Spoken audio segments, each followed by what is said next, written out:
Hello. Hi all. If we can just, hello. If we can all just settle down.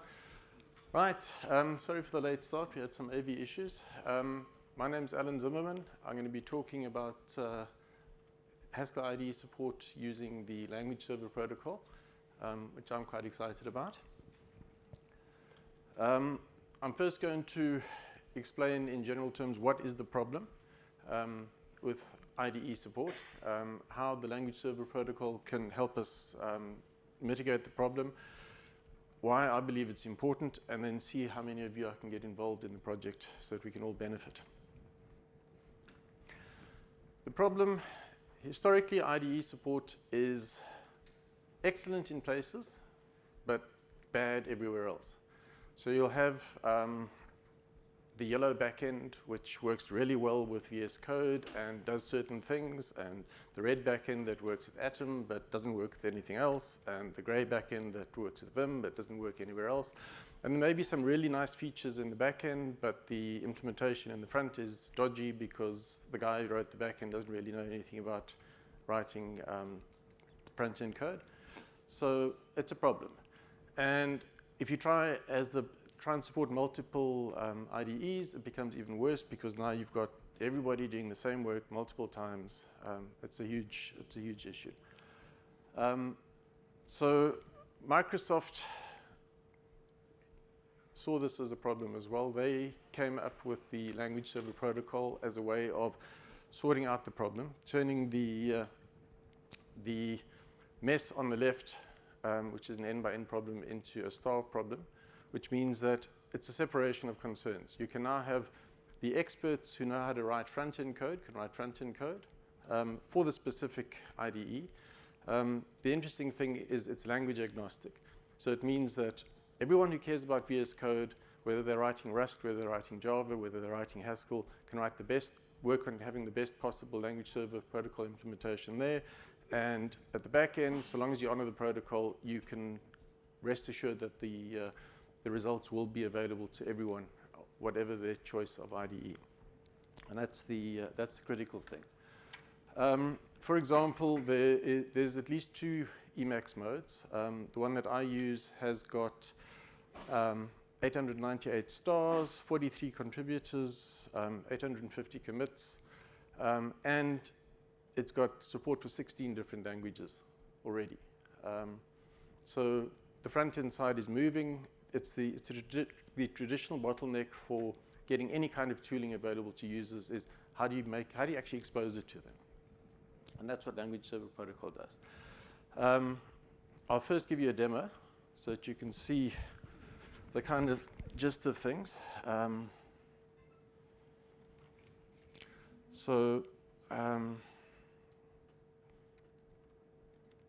show you the Emacs version because that's what I use. So here we have a simple file. It's got some stuff in it. You'll see there's a whole lot of things that have popped up. This here is the warnings that comes out of GHC mod.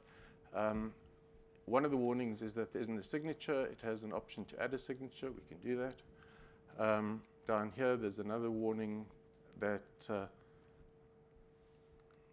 demo detect. Okay, it says HLint has given us a warning. It says there's a redundant do, and we can say, okay, well, let's get rid of it. So it allows you to interact with your software as you go along. It also does things like if it shows you where the light blue shows where the function is defined, the gray is where it's used. And that is precise information.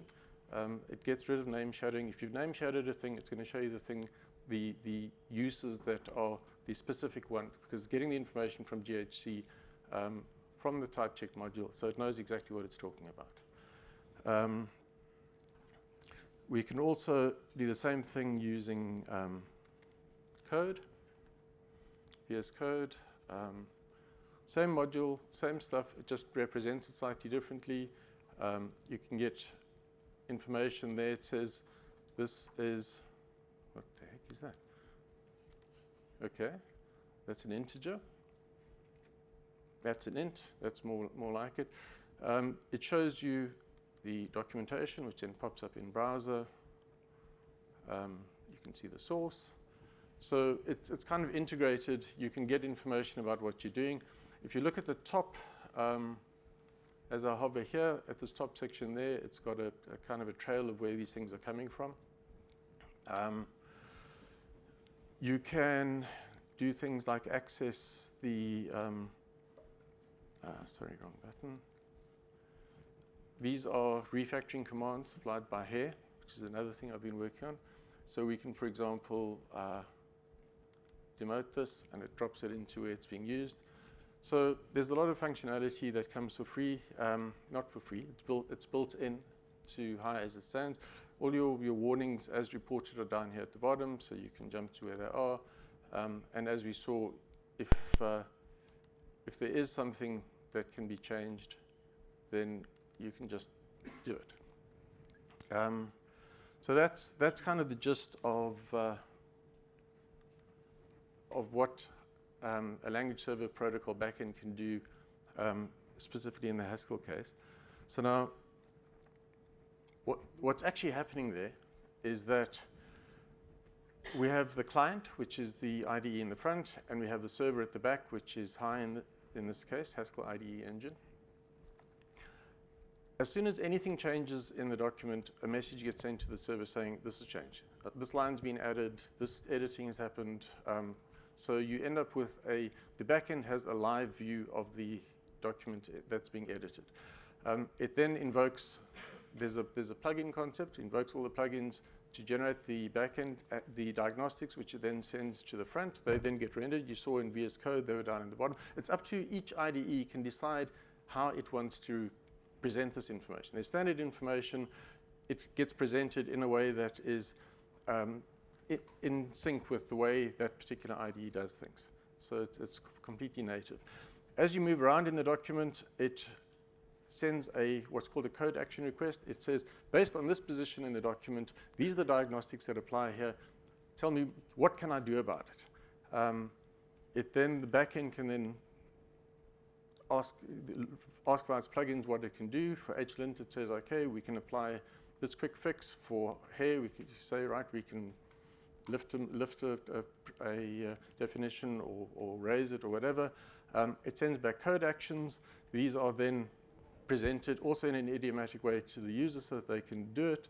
And when you choose one, it sends the command back to the backend, which then acknowledges it and generates an edit or a set of edits. They can be 0, 1, n edits, which then get sent back. They get applied. And in applying it, you end up with changes back in the editor, and it goes around. So you end up with this kind of conversational style between you making changes in the document, the backend is analyzing your code, it's saying, these are the problems that I see, these are the things we can change about it, and so it goes on. And this is important because Hi in particular solves the context problem in my mind. The top context is managed through the language server protocol. There's another context which is when you have a Haskell program, it could be a Cabal project, it could be a Stack project. You know, there's a whole lot of different kinds of projects that it could be. In fact, let me move forward. I've got a thing. It could be a project, you know, Cabal, Stack, Nix, plain project. Your operating system comes into the mix. Which version of GHC is it running? If it's running with this resolver, it's that GHC. If it's that resolver, it's the other GHC. You know, there's a huge amount of complexity just being able to even run a tool over a piece of code. And this is what Hi does for us. So if you look at the overall architecture, a kind of stripped down version, there's the client IDE. At the top, there's a library, which talks the language server protocol. This is on Hackage, and it's actually being used by a number of other languages. Most recently, I see Elm has started working on a backend using this library, which is quite nice. At the bottom, you've got the specific version of GHC. It uses GHC mod to act as the BIOS to work out what, that context, what project, and all the rest of it. This here is your virtual file system, which is keeping track of the changes as you move along. And we end up with the compilation artifacts here that can be examined by the plugins. So at the end of the day, the context provides you with a place where plugins can live without worrying about a whole bunch of stuff. You don't have to worry about what the IDE looks like. You don't have to worry about what the project looks like on the file system. All you know is that you can access the live project code to analyze it and work with it. And this is what a plugin looks like. This is inside Pi. You have essentially you have a plugin ID which uniquely, because of the way it works, you can freely add plugins. There's a single place where you add plugins in the main routine. You register the plugins. You register it against an ID, which is deliberately passed in so that if you have multiple plugins, you avoid name clashes. At the point where you compile it, where you build your specific version, you sort out the name clashes. It's only used for routing, so it doesn't really matter what that is. You get a name and description, which theoretically can be displayed. It's not used. The interesting stuff comes. It registers commands. Now, a plugin command is something that actually does something useful. So it'll be lift a function, apply a hint, whatever change you want to do. And then this taps into all the other bits and pieces. So the diagnostic provider, when the document is changed, you can generate diagnostics. You just put a just diagnostic provider function in there, and you can then plug in and provide diagnostics. The hover provider is that information, the documentation. If you want to add extra documentation, perhaps you've got something unique to your project and you want to add something, plug in there and it will generate whatever documentation, it will render whatever documentation you provide to the user in an appropriate way. And then the code action provider is as part of that dance. So I'm going to now give you show you a simple example of how that can be done.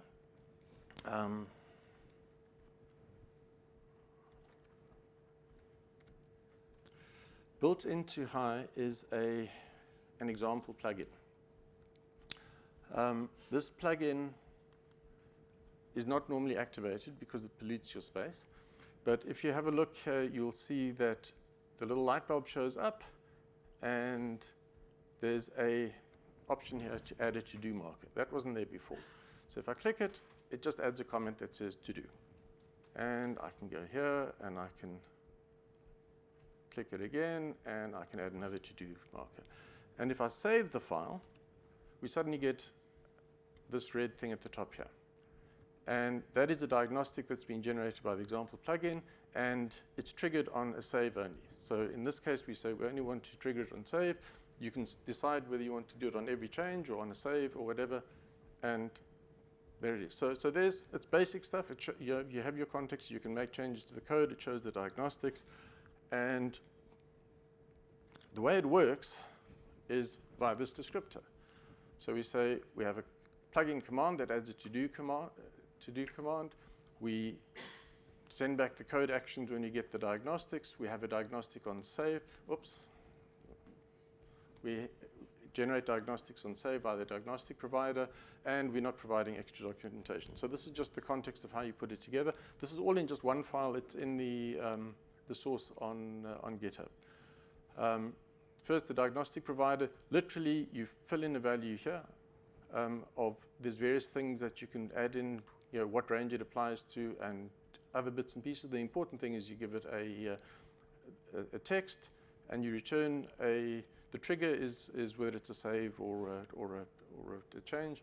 And for each document URI, you return a set of diagnostics, and that gets rendered. So any analysis you want to do of the code and draw your user's attention to it, you can do it here. It's very simple, and you get access to the compiled file if you want it.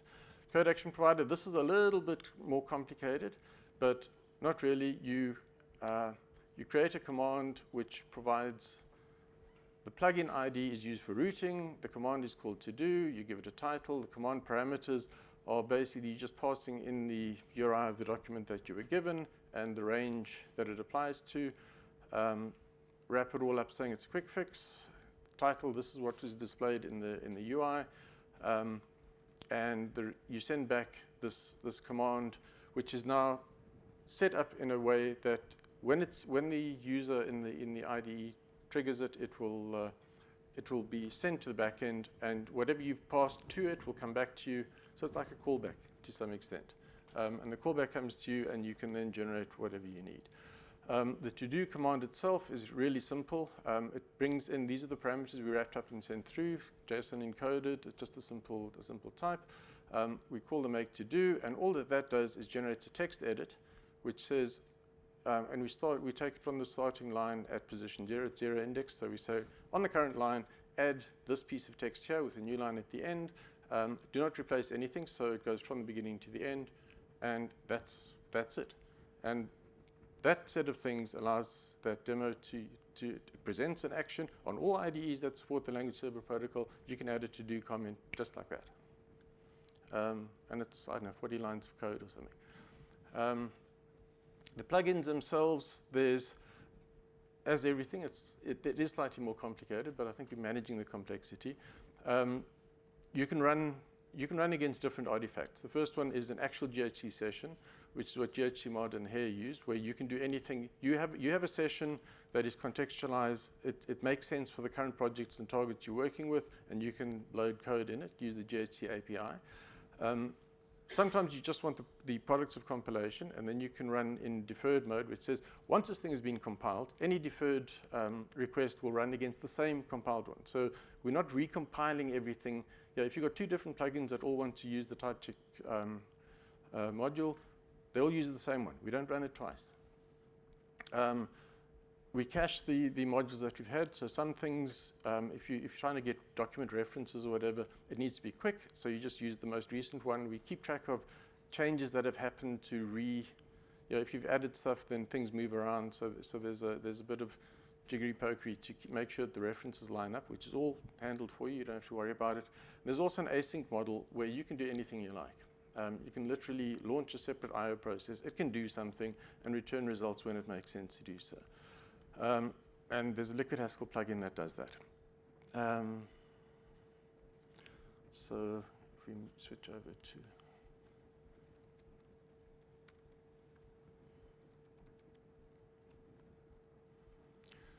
this is built into Hi on GitHub. You need to enable the plugin. It's not enabled by default. You'll see if I hover over stuff here, it just tells me what it is, and there's nothing Liquid Haskell-y about it. But it's set up as a on save. So if we save it, then all of a sudden we see that there's an error here where it says we've got a type mismatch. This thing should be even, and it's not. If we hover over the various other places, you'll start seeing, if I can get my hand not to shake, you'll see the Liquid Haskell annotations have been generated, and they show up as you hover through it. And if we change this and save, it then, can I save? There we go.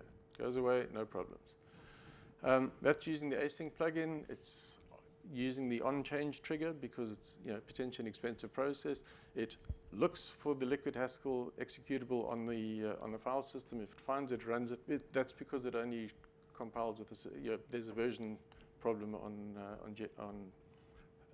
GHC, so it runs it as an external process using the async, generates a file, parses the file for the diagnostics, and renders them back. Really easy, and that's not a deeply. It's a tool that runs as a completely separate executable. You generate results, you parse the results, and bring it back. So you can kind of build anything in here if you need to. So bottom line is, I've shown plugins are easy to write. They generate a high impact, and the impact is high in terms, just to give an idea of the ecosystem. On Sunday when I prepared this, it's got 1,201 stars. I think it's up to 1210 or so now. Over 2,000 commits, 67 contributors. There's a lot of activity on Hi. It's been subject to some GSOC projects. Zubin did, he probably single-handedly brought this thing into ready-to-use state. Last year, he worked on it, did a huge amount of just general getting everything solid. This year, he worked on a GHC extension, which specifically writes files that have an extension of .hi, and there's a reason for that, is when GHC 8.8 comes out, we'll be able to read them in, and this will allow us to pull in documentation and other information from any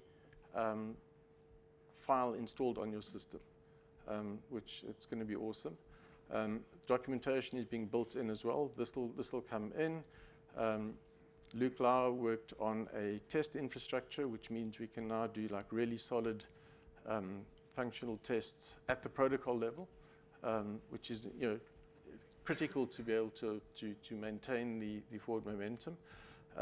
And this eventually, when the trees that grow stuff gets fully built in, it's going to allow all sorts of interesting things, which I'm hoping will include some incremental compilation and all the rest of it. But this is kind of stuff that's happening and is laying the groundwork for future stuff. If you look at the project README, these are the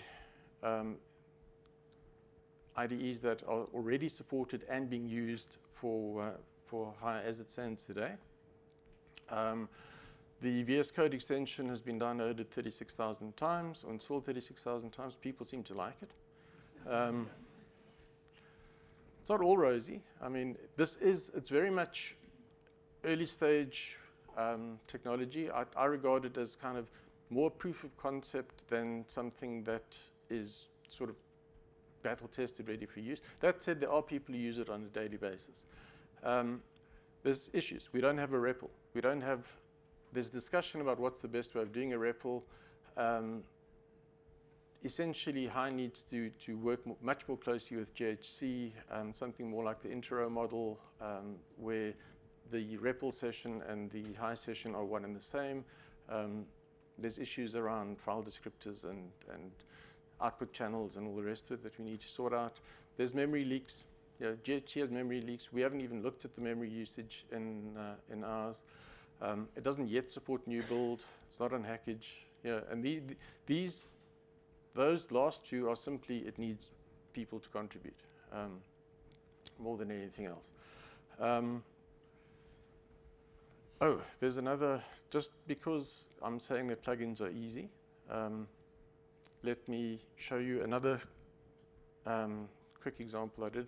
Gabriel Gonzalez wrote a blog post a couple of days ago about writing simple standard Haskell and doing a real-world solution, and he wrote a executable that can be integrated to Vim to align code on equal signs.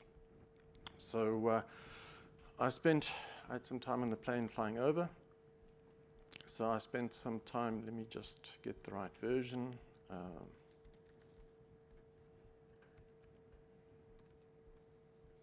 This is pre-built. Just installing it. Ah, damn. It doesn't install if it's already running.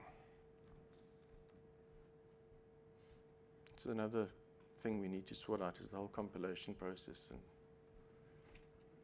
Okay, sorry, I built the whole thing now. It's just checking for up-to-dateness. Okay, so if we now go to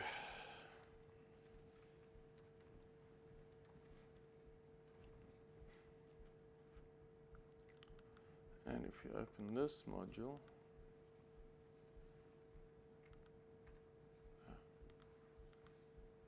okay, so here we have some code that is not currently aligned. It's got some equal signs on it.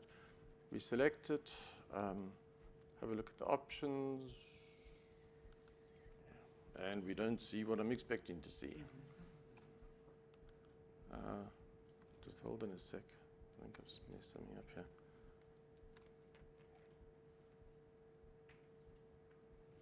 Okay.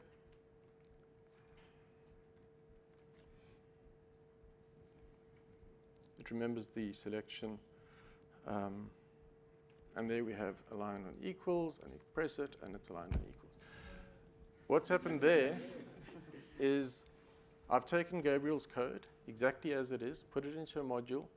and then called his main function to do a transformation of the selected text to the new text, make it available as a code action, go. It's really simple. Okay, I cheated a bit. I had to make a slight modification to the whole thing so that from now on you can access the selected range of the source code in a plugin, which you can't do in the current version. But it just goes to show that getting stuff into high is now like really, really easy. There's no excuse to not put stuff in. The whole point of this thing is, in the past, writing tooling, getting tooling into the hands of users has been a huge problem.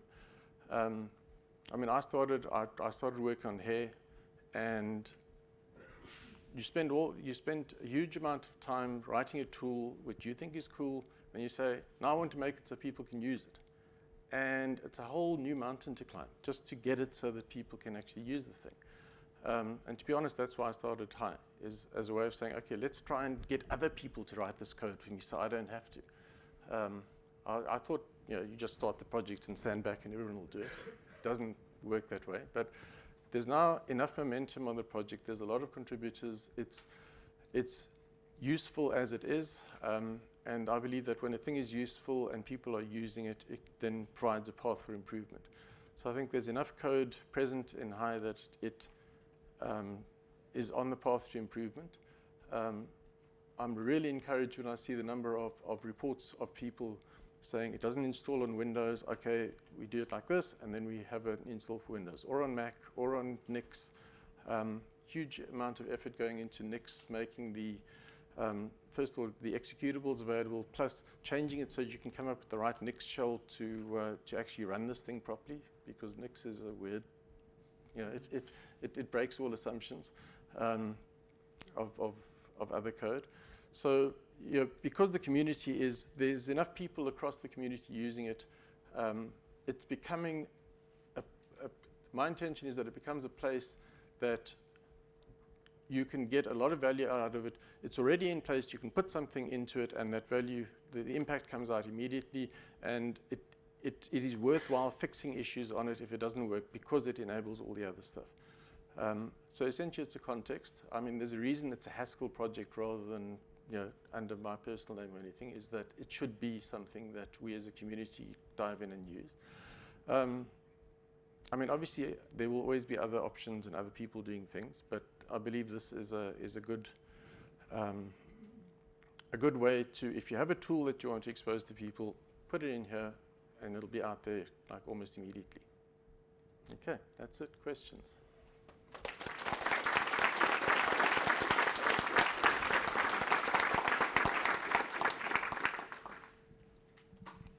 Yeah, so I have a question about service discovery and starting the service.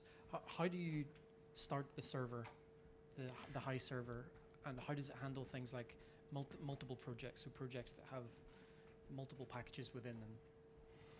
The server, we've actually written an additional, you'll see when I did the install, it installs high and high wrapper.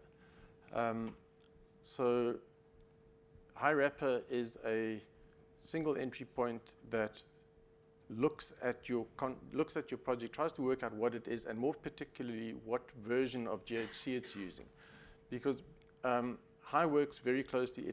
It uses the GHC API, and it uses the same project compilation products as your actual compilation. So you have to have exactly the same version of GHC, otherwise it's not going to be able to work. So the high wrapper does that. We then use GHC mod and all of its machinery to work out what is the project, set up the appropriate context for it. If there's a sub-project, when you go into it, it'll load it up. At the moment, the story of crossing stuff over from one project to another is not good. The GSOC code that Zub and Dougal did this year should ease that in the future when the new releases come through. Yeah, there is support, but it's kind of creeping along.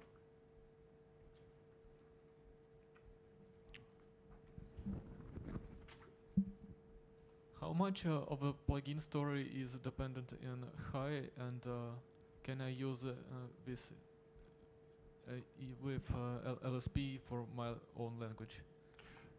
There are a number of people using LSP for their own languages. A lot of them are kind of under the radar. Yeah, I know there are people using it, but it's not for publicly available languages. I know that Elm is using it. I know there's a couple of projects that are using it. I specifically split it into the Haskell LSP library and High itself, because I figured, you know, this is all about reuse and bringing experts into the different places. So we may as well make that a module as well. So yes, you can use it. There is an example project in the Haskell LSP package which shows you how to do it. Yeah, I wrote an LSP package myself. Okay. When it began early. Can I reuse your plugins architecture with other languages when writing well, servers? you could fork High or and go from so there. It is a part of High. Yeah, the plugins are part of High. There's actually, it kind of grew. There's this one module that does, it's called LSP STDIO, and it became this huge beast that it's got everything in it. I mean, fundamentally, you've got to have something that runs and does a switch on all messages and then hands you off to whatever it does. There's perhaps too much functionality in there right now around marshalling. When you get a hover request, it sends it off to all the plugins. If you get a code action request, it sends it off to all the plugins. That part could probably be abstracted for other language servers, and it would probably be a good thing to do that because the more you abstract stuff, the clearer your boundaries become, and you can kind of get a view on how it hangs together. It hasn't been done yet, though. Thank you. I wouldn't be averse to it happening.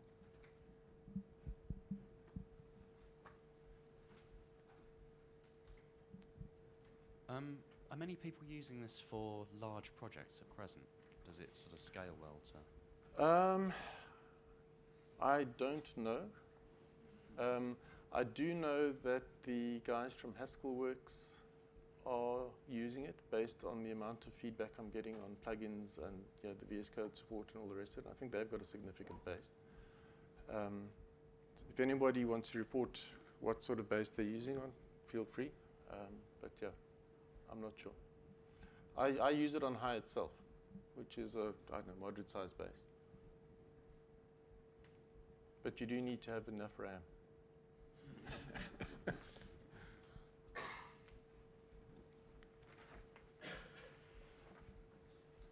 So you mentioned new build support as one of the things that's still lacking. What sort of thing would be involved in actually implementing that? It actually just needs to be built into GHC mod, and I believe there is work happening because from the High perspective, it's it's transparent. We ask GHC mod for a session, it gives it to us. We've tried to layer things as much as possible. So there's no intrinsic reason that it's not there, except that the work has to be done. So volunteers. But yeah. There's one thing that if there's no more questions, one thing that I forgot to show you guys. There was talk, the typed holes got mentioned, which is a classic thing that can be done in High. So if we look down here, there we have a piece of code. It's missing a type. We can click on that and it says, we have this hole. Do you want to substitute it with? This is the GHC 8.843 substitutions. They are not nearly as good as the ones in 8.6. When 8.6 comes through, this is going to be absolutely awesome. But we can then push a button and it comes in. This is the kind of stuff. The logical thing is to move it forward to fully type-driven development. The VS Code plugin actually has You'll stop me when I've run out of time. It actually has the ability to do things like, why is there no code actions available? Damn it. Okay, it's supposed to be able to break this out.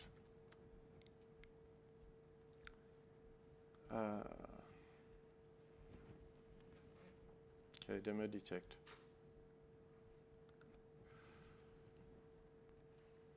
Sorry. But conceptually, the way it works, if you have a particular type and you want to expand your case expansion, there's no reason you can't do it. You just got to write the plugin. And the plugin is easy because it's got the jet, it's got the compiled code, it's got the context. All you got to do is focus on what must my plugin actually do. And if you do it, it'll come out here. So kind of I see eventually some sort of completely conversational driven approach where you have these smart plugins that are helping you out with stuff. You write code, it writes code. Okay, time's up.